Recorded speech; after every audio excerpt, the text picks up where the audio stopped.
It's a real pleasure and a distinct honor to be here for the first international conference for rehabilitation professionals.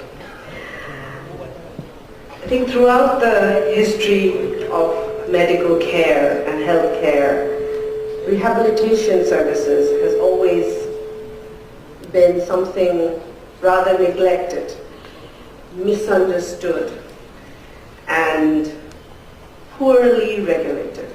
And certainly the theme of this conference is the need for a regulatory body.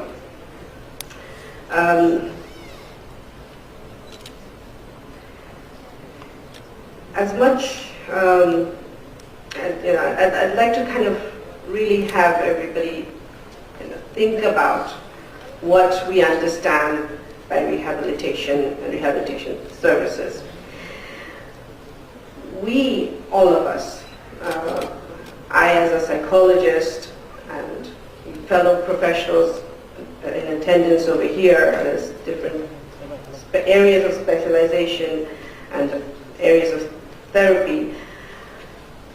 We work with health professionals, and yet we do not get the same respect, the same opportunities, the same salaries.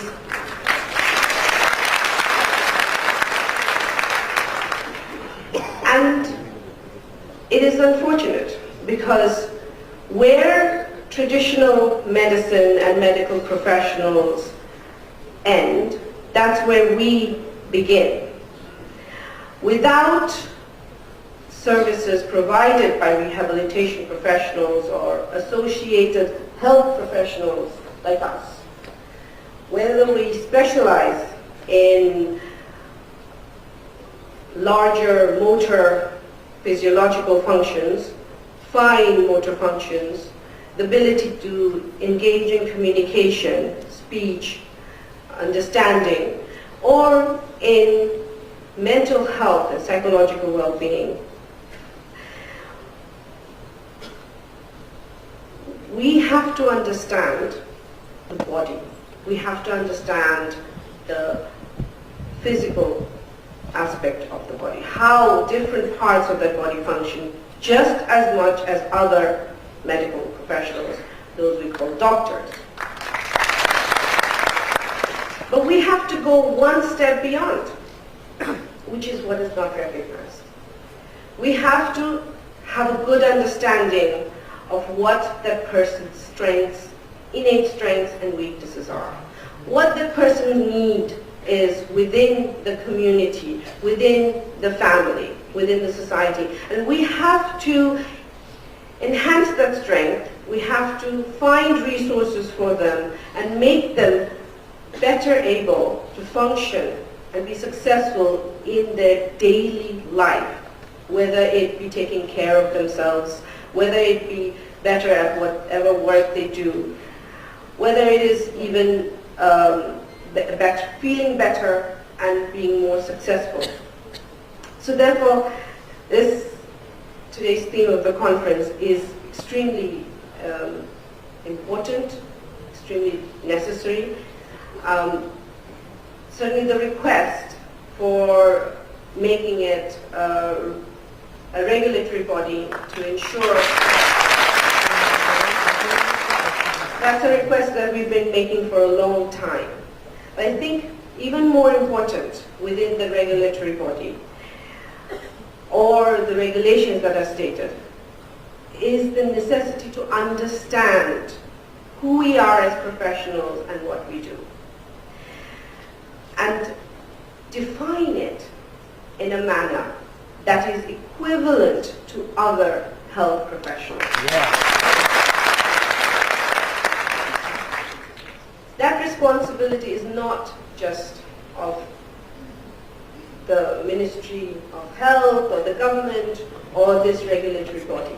It is also the responsibility of each and every one of us.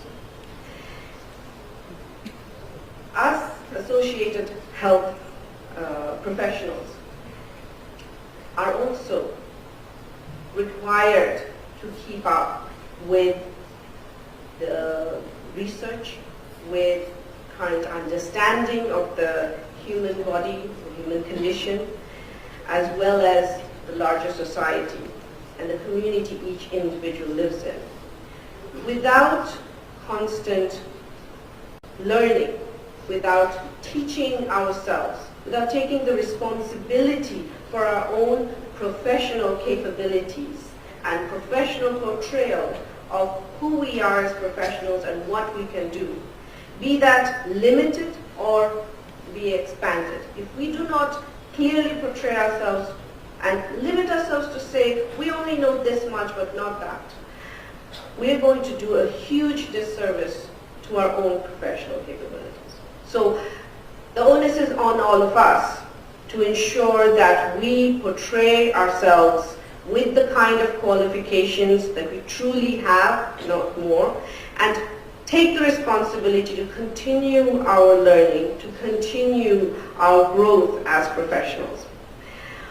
One of the things that traditional medicine has an advantage over us is that our learning really never truly stops. We are constantly realizing the potential of the human body. What was before little understood and very much within diagnostic and a medical treatment, it is now slowly being recognized that the body can do a lot more. The brain, especially, can do a lot more. It used to be thought that the brain could not learn afterward. The brain cells would die and could not be rehabilitated or renewed. We know that's not the case. So the potential of the human brain, the human person, is limitless. And it's only through us, associated health professionals, allied health professionals, rehabilitative health professionals, whatever we would like to call ourselves, but we are health professionals.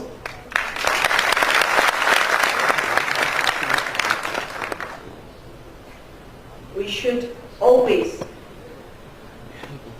keep an open mind and look towards the strength of the individual and their immediate family. And we should therefore also take the opportunity to teach others, because without the person as a partner in our treatment process, we cannot be successful. So I'd like to end with the theme of the conference, the necessity for a regulatory body, and urge Honorable Minister, our chief guest for this conference, to really push for a very thorough, well-drafted regulatory body that clearly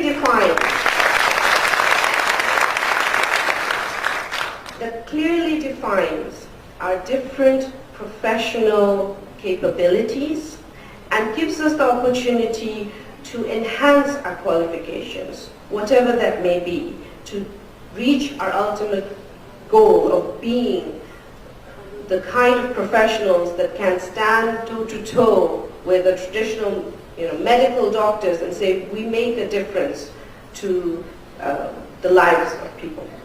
Thank you very much.